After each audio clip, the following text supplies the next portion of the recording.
IMF نے سخت monetary policy کے ذریعے مہنگائی کو کنٹرول میں رکھنے پر زور دیا ہے۔ مزید جانیں گے ڈان نیوز کے نمائندے طاہر شیرانی سے۔ طاہر بتائیے۔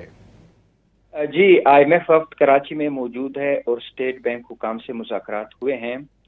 ذرائع کا یہ کہنا ہے کہ پاکستان نے زر مبادلہ کے ذخائر کا جو گزشتہ سال ہدف ہے وہ حاصل کیا اور ہدف سے زیادہ رہے ہیں زر مبادلہ کے ذخائر، اور رواں مالی سال جو IMF نے 17 ارب 80 کروڑ ڈالرز ہدف مقرر کیا ہے اس کے مقابلے میں بھی رواں مالی سال اسٹیٹ بینک کے ذخائر زیادہ رہنے کا تخمینہ لگایا گیا ہے، اور رواں مالی سال زر مبادلہ کے ذخائر بڑھ کر 17 ارب 80 کروڑ ڈالرز پر پہنچنے کا امکان ہے۔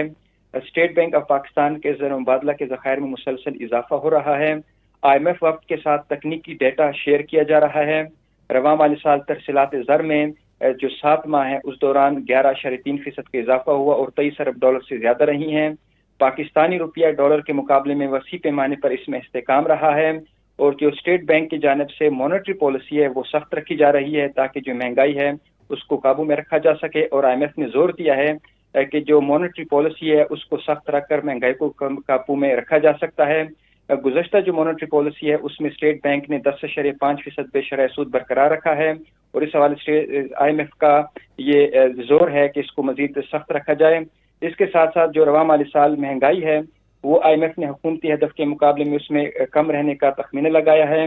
IMF نے رواں مالی سال پاکستان میں اوسط مہنگائی 6.3% رہنے کا تخمینہ لگایا ہے، اور حکومت نے رواں مالی سال اوسط مہنگائی کا ہدف 7.5% مقرر کیا ہے۔ جی بہت شکریہ طاہر شیرانی ان تفصیلات کے لیے۔